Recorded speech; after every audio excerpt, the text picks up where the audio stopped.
Pois Biscato comeza cando eu coñecín a Miguel, que é o meu compañeiro e socio, porque el de toda a vida quixo ter unha queixería. Nós somos os dous veterinarios, traballamos no rural durante moitos anos da nosa vida e sempre con vacún de leite. El sempre quixo ter unha queixería, eu sempre fui moi aficionada a todo o que é artesanía. Eu traballo con coiro e con todo este tipo de cousas que se fan cas mans. E decidimos, nun momento determinado da nosa vida, que foi en 2018, poñer o noso granito de arena, o rural galego e a valorización do leite. E por eso nace Biscato, que además o significado é cachiño pequeno de algo.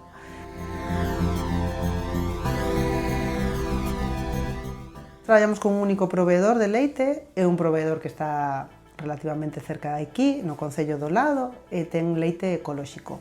E traballamos con el leite eco por varias razóns.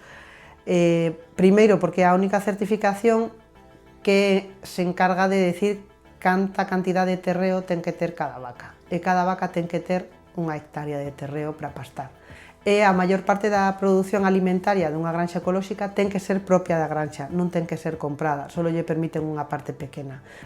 E como ademais non utilizan fertilizantes, nin antibióticos apenas, o leite é totalmente diferente e compórtase dunha maneira diferente. E nos que traballamos con leite cru, notámoslo moito polo tema das levaduras e os mofos.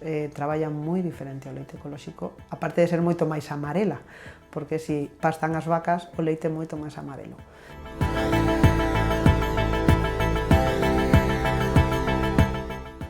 O día a día en Biscato, os días que fabricamos, levantámonos, cada un de nós ten un horario, dependendo da semana. O primeiro levántase ás 6 da mañá e empeza a preparar todo para ir por o leite. E ás 7 da mañá sale daqui para ir a buscar o noso carrito que está xa na explotación e recollelo e poder vir co leite aquí. Descargamos o leite recén ordeñado, o sea, a temperatura xa de 28 grados ou así, por gravedade. Cando entra a cuba, quéntase hasta a temperatura que requira, dependendo do tipo de queixo, ou ponse nuns barreñitos pequenos que son de plástico, a temperatura que está o obrador, que é máis ou menos 23, 24 grados na zona baixa, para facer un queixo de coagulación láctica. Uns son cuadrados, que son gandarela, e outros son redondiños, que é mateo. Logo, en canto a xiros, que é o queixo que máis fabricamos, é unha corteza enmoecida, unha pasta blanda, a temperatura máis ou menos é de 30 grados, e acidifícase o leite hasta as 11, 11 media, que cheguemos ao pH que temos que chegar para poder callar, cállase, córtase a coallada de un tamaño de 2x2, tamaño nuez, chamase no mundo dos queixos, móvese un pouquiño para desuerar e logo empezar a encherse todos os moldes un a un outra vez con unha pala que se quedan toda a noite no obrador. O día seguinte volvense a voltear e desmóldanse. E sálanse polos dous lados, primeiro por un lado e logo sálase polo seguinte. Elía, que é o proceso máis sinxelo de fabricación, chega o leite, está media oriña ali, cállase, córtase a cuajada de un por un, máis ou menos, bátese un pouco máis para desuerar un pouco máis, porque é un queixo que se desuera máis, e que se traballa a unha temperatura un pouco máis alta. Volves a deixar toda a noite desuerando e volteándose de maneira continuada, e o día seguinte desmóldase e volvese a salar igual que xiros. Pero en Lía temos unha característica que no proceso de afinado facemos un lavado con auga e con sal cada 2 ou 3 días para que xere unha corteza de unha bacteria que se chama Brevibacterium linens, que vai darlle un olor un pouco especial ao queixo e vai axudar a que suba o pH.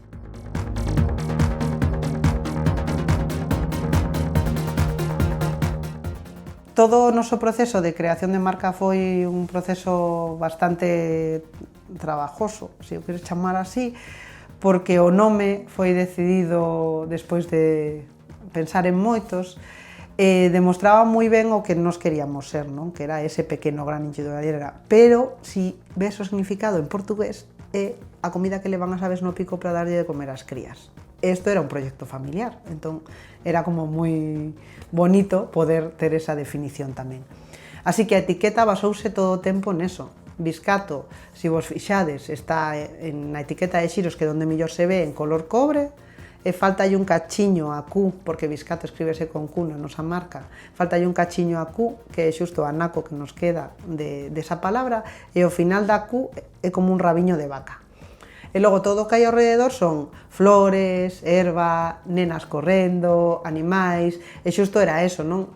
E o queixo lía, non falei dela hasta ahora porque é o único que non ten nombre de un barrio de aquí, sino que ten o nombre da nosa pequena, da nosa filla, e é un exemplo claro de como é ela, non? Ti ves lía, é un queixo cremoso, moi delicado por fora, pero logo, como lavamos a corteza con agua e con sal, ten un sabor e un olor bastante intenso, e xusto é a miña pequena é así, non? É unha nena moi delicada, moi delgadiña, blanquiña, cos ollos claritos, e parece así como moi tímida, e logo ten aí un carácter tamén intenso, igual co queixo.